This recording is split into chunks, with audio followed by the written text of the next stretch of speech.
This is Kessben 93.3 FM, a new wave of excellence in radio. Yenhwehwe news no kakra na fi yentete emra efie. Okay. Yeah. You know, Pochettino landed.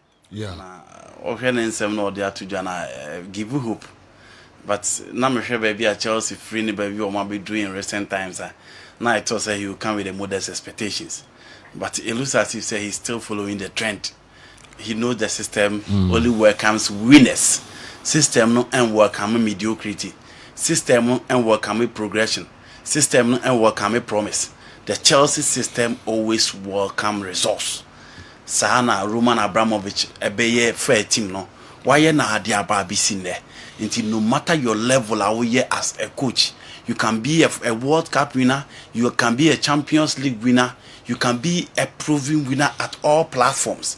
But the moment for Chelsea bobuku na results no fata no, they will show you in the edge. Until the Jose Mourinho be the bobuku ni nyina no, at a point Chelsea anka biu. The Roberto Di Matteo be the Chelsea bobuku ni nyina no, at a point Chelsea anka biu. At the point Gidi omunya of Luis Felipe Scolari mukofa ne bae. Chelsea and Kaibu. Antonio Conte came to Chelsea. Abra Obia Dianjo so betting me breaking the deadlock no between Jose Mourinho and then your friend Pep Guardiola alongside Klopp. But Conte beji league with ease, and after that season and season Nyama and Kuyi farmer your friend Antonio Conte and and ya say Chelsea at the chair and say wabeji league wabeji FA Cup into omunyano no ntna it has always been about results.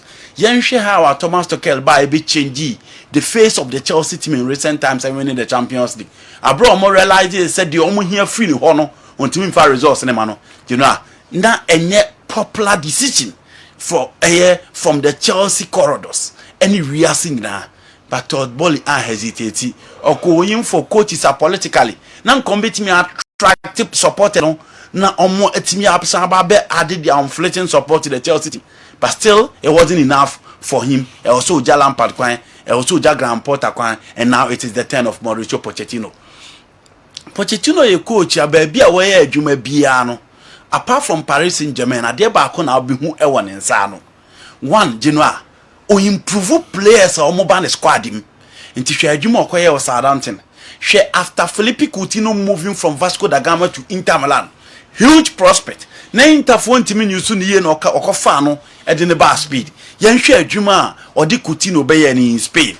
Again, if we are talking about Harry Kane today, if we are talking about Victor Wanyama, if we are talking about Dembele, say ye ka Christian Eriksen, say ye ka Son Heung-min, fast than ma obia say aseda no ebekwa akwi opani a ye friend Mauricio Pochettino ne dos da no say he improved those players at a point Tottenham aboard the Champions League final at the Wanda Metropolitano nti eno ne ade a we expect say certain players on ma deep informed within the Chelsea setup oba be fa boboku no obetimi abo no improve the setup okọ Paris Saint-Germain no wakase PSG obsessed with the Champions League or the league in there, but na omunye happy with the game plan, the system of play, the progressive nature of the PSG team, and from final to semi-finals, they were not impressed by how Manchester City omu free and a more penny no omu epamono. Inti within the Chelsea setup, and in one of the stories about also Kepa munyina mo se mo mpeno no, also no the openo. Let's hope he will be able to improve Kepa as well. Let's hope so be the bench well more inconsistent. Cocoera, huge prospect from the Spanish Olympic Games team, the Brighton setup, now on so Babeka Hona Genoa. Cocoera and so bad deep informed. Yanshe, so Mauricio Pochettino betimia improve na. Now we're talking about Enzo Fernandez, who the attacking side of his game. But can this coach give us the defensive side of his game? Thiago Silva, Badiashile, Wesley Fofana, all these young lads within the Chelsea setup. Yenhwe how be blended the old plus the new and how he improved those players. Ufo be say Raheem Sterling na. The level of experience onya no Manchester City, achievement onya no Manchester City. Any di onya Liverpool no be anim so be add something better to the Chelsea team. But unfortunately, Raheem Sterling so intimi and fast anyama na ama.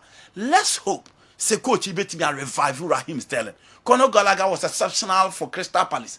But about Chelsea, you know, on also intimia more to say no be expected no. Mukhalo Mudryk from a Shakhtar Donetsk Ukrainian national team no be any so another huge prospect. But after the game against Liverpool, no, yeah, who are Bratty so on also my the glimpses of the Odema at Chelsea or Eco Fine by. Into Pochettino at here, or in the last 15 years, Chelsea and they the best team in England. Clearly. Yes, you know. Oh, you know what? So quantify that. For any oh, you know. I don't know. What are you okay. Manchester United, in terms of titles, Man City was 16. Manchester United was 15. Chelsea was 14, but this is the difference. Difference in the say. So all 4 titles now also uchiche in the Premier League. How many teams in the create 2 UEFA Champions League within the last 15 years? It's Chelsea. Okay. How many teams in the create a Europa Cup in the last 15 years? Chelsea in the you know. In the 15 years, you want to go back to 2008 at the Babysine. Okay. Now, from 2008 at the Babysine, you pick a team like Manchester United. What for Man United are? Omu winning the Champions League in 2008 at the Luzhniki Stadium. Abro omu share Chelsea John Terry essay penalty no. Inti eno no omu winning. In 2009 they lost the Champions League to Barcelona. Okay. In 2011 or Wembley, Manchester United lose the Champions League to Barcelona again. So they don't come into the subject at all. So if for the Champions League, Man United are one. For the Europa Cup, Man United are one. Jose Mourinho time omu share ayas no. In the European titles, you give 2 to team of friend Man United. Okay. Now you talk about Liverpool. Liverpool, so they know all these years, they have 1 Champions League at the club. Liverpool Champions League before club, no, it was the 2005. AC Milan water talk, the 2007 own AC Milan share and a Genomo best share Tottenham was pay at the best Air Champions. So for the Champions, Liverpool so 1. Okay. Now you talk about Manchester City. So for Manchester City, you know, City so a 1 European title, but in all City 16 titles because Premier League in Congo was 6. Man United within the 15 years were 3. Chelsea were 3. But you know, in terms of titles, it is City. But when you quantify the titles, it is Liverpool. And it is Chelsea, sorry. Now Chelsea is the only club within the 15 years that have 2 European titles so far as the Champions League is concerned. It is a Champions League. Now what can the 2012 at the Allianz Arena and the one against Manchester City? Thomas Tuchel do omuji no. Europa Cup no so. Emare mfi Chelsea versus Benfica Diana. Oscar Cardoso ball we are seeing on Nicolas Gaitan. Chelsea omuji no. And again the one under Mauricio Sarri. On the J. So for the European titles, clearly you agree with Mauricio Pochettino say Chelsea and they're the best club in the Premier League. Oh, okay. Okay. And I'm for Beso Muchichim. The last can't do 15 years. And then I'm Chichim say. So Chichemu dear Manchester City. Okay. 16 titles. Yeah. Man United will be next. Okay. Chelsea will be 3rd. Okay. But so cast a title the more do dear. Sure. Then obviously, obviously, Manchester United winning FIFA Club World Cup, Chelsea winning Man United winning Super Cup, but in all, for the European titles, now you're strong on the general. You go in for Chelsea. Okay. Chelsea, what have you? You know, it looks as if said there be almost more to toss how more Ghanaian clubs in the view. The Drew behind him, crowd. Say almost more quack for almost former boy from Southampton, Tino Livramento. Or a right back in 2020-2021 on no man Chelsea Academy Player of the Year. Yeah. Almost a James or pray Prado born the Unimbo, but you know I believe we say a branch in Chelsea or a part of the system, you know, and the woman saw a man that didn't cause a dancing and then the Waka could dance, but more class on betting at a branch and a denaba. And in the last 2 seasons, on also general a prahanesa the previous years, no general about 28 games for Southampton. But last season it was 2. Into Osho right back, Luanco Evangelista, any Maitland Nels, and a ball from the right back. But or a part of Chelsea winning system, no, a good player, a young player, they feel some the neighbor back here. In the absence of regimes, no, General Branch and bit me affected. Moise Asido the other day, 70 plus 10, and I Chelsea say Omode Kosi or Matias, but add ons, no, any sika. Still, I brighten for say, General, Omunso, Ebitimi, Edibi, account. Who free Chelsea now or other clubs? Yeah. Manchester United, yet you say, Pialo Isilio, any Andre Onana, main agent on the Kusha with Bizano, you know, much you can communi bia. But United forbid only can't acquire 35 million, and I interforce that be almost so. United should be serious because Cristiano Ronaldo team there was Saudi Naba, so I'm up Andre Onana. And you know, United need to be very, very serious because it's a deal in your Munkwa. Can a nay or Chelsea in a room, but Diego Costa came in with him and this Chelsea and Timmy and Jessica and Kwanko release clause no. Mauricio Pochettino couldn't come also Kepa. And Kepa and so a stay there. Then you don't need to go in for Andre Onana. Everything had a link, you know, and my United the upper hand say Omubetimi lead by picking this particular player. But you know, United need to be very, very serious because Saudi for the Omoba Ronaldo team no goalkeeper no is an Argentine. Ne more de bonu of him.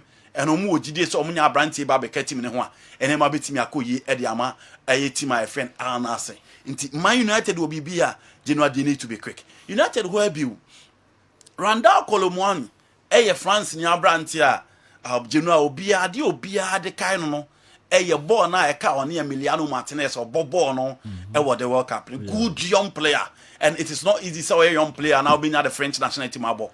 One of the top stars the German Bundesliga.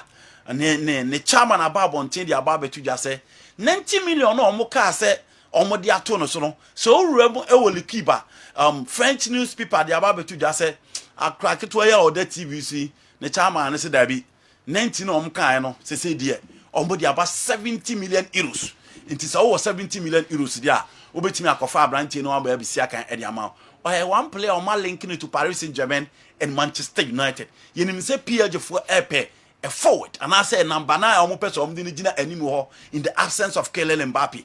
Vito Osimhen 100 million no Aurelio De Laurentiis are rejected until from that time ni be seen yenti so omukobiu but now it is the turn of the English clubs omo na ache so omo enough to pay omo betimi akofa branch dinaba. Will United be ready because they say there Harry Kane deal na ebemu aneko unti say United e push you Bayern Munich na ready so omo be push ya to get Harry Kane on board. Vito Osimhen for Manchester United, you know, it is not in the news again.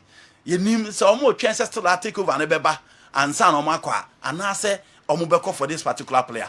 Another player no linked to Man United, Goncalo Ramos. But you know, no so unti say United push for you.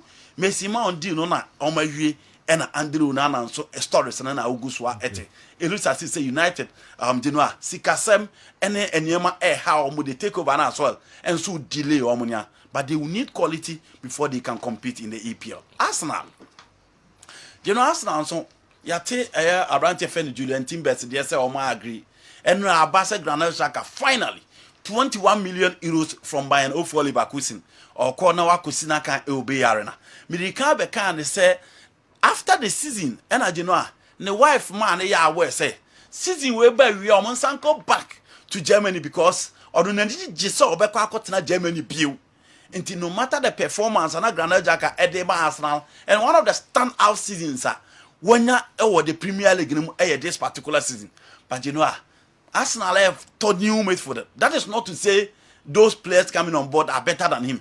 But in the wife when they say Omanya enough England, he want him and his husband and then the family no. So Mukokotana Germany. Until by Ofoli Bakusin so what say so benya experience and a leader within your mate for no a year. Into almost what you say 21 million euros and almost the Babe Far Branch of Granel Xhaka. Arsenal how you? You know almost so 12 to baby. Omoko fa Tomiyasu buy a player ultimately bought the right back, ultimately bought the left back, even in the absence of Zinchenko and Karen Tierney, ultimately ebo. But they still feel say still I'm moving here right back.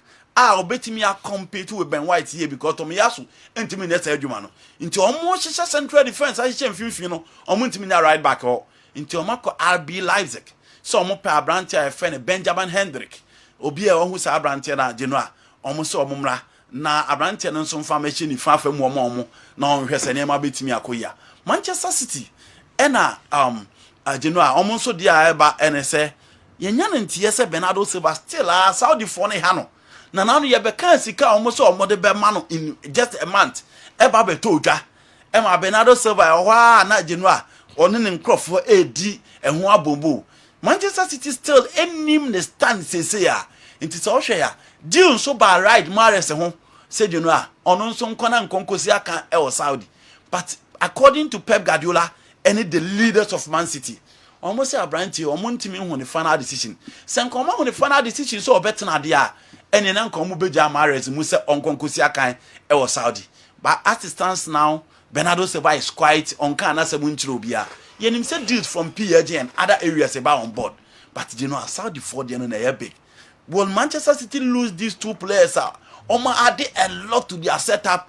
Then you better how Pep ebesiakono. But you know, I still think say looking at the players, teams in the if Pep still want to remain supreme in the EPL, you know, you need to keep these guys because the omu bet me the amount thing. So Benyasa players need your system recently, especially within the Premier League, more Premier League experience on Bishema and Emma Edikoyi Edema. You know, so far, apart from Romeo Lavia, Liverpool, Southampton 59 na omo twen se omo de beba no maba beje omo monte so Liverpool ni 50 abon monsio Liverpool so hye bia and you know that is the latest from the transfer market. Oh, okay. One thing I know will happen with Pochettino at Chelsea with this young team is the underperforming players will be revived. I'm a United fan. James Wilfried in Sawam and Abre Yay.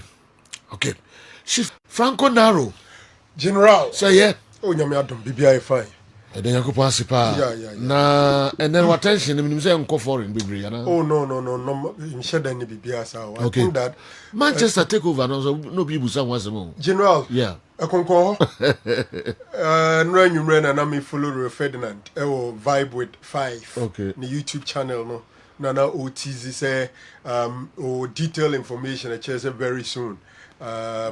Sheikh Jassim Nenen Crawford a bit take you over. But that's who can come from November till now. The story has always been the same, especially from March to date. Okay. It's always been Sir Jim Ratcliffe and Sheikh Jasmine and their front runners. Who is actually leading is still not known until Ubisame takeover of Manchester United. I think the assistance now, everything is speculations. There's not much there. Minim se Glazer for no migrants. I feel don't be so more twice no more frustrating crowdfunds. But I'm supporters no better. Okay. I wonder why Pochettino is so happy to compete with Guardiola, Klopp, etc. It means he has a lot of work to do. Educhumwa, that's the way free at Kusa.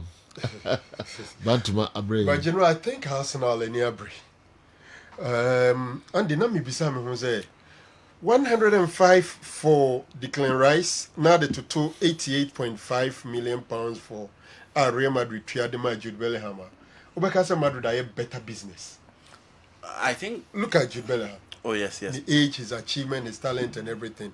I even think that Jude Bellingham is a better player than Declan Rice. I agree they play different positions, but I think that 105 and 88.5 Real Madrid tria for Jude Bellingham, no. It's a better bargain than Arsenal paying 105. Who's Bellingham? No, of the 3 roles he made. Muslim was same POV. Oh no. We tomorrow we know you have to we want the time as well. Oh, you know. Okay. Eti Jude Bellingham need Declan Rice as I am ready. What are my events? Are you? Events. Okay. I'm on a transfers in the crime say week in some corona no more the mama.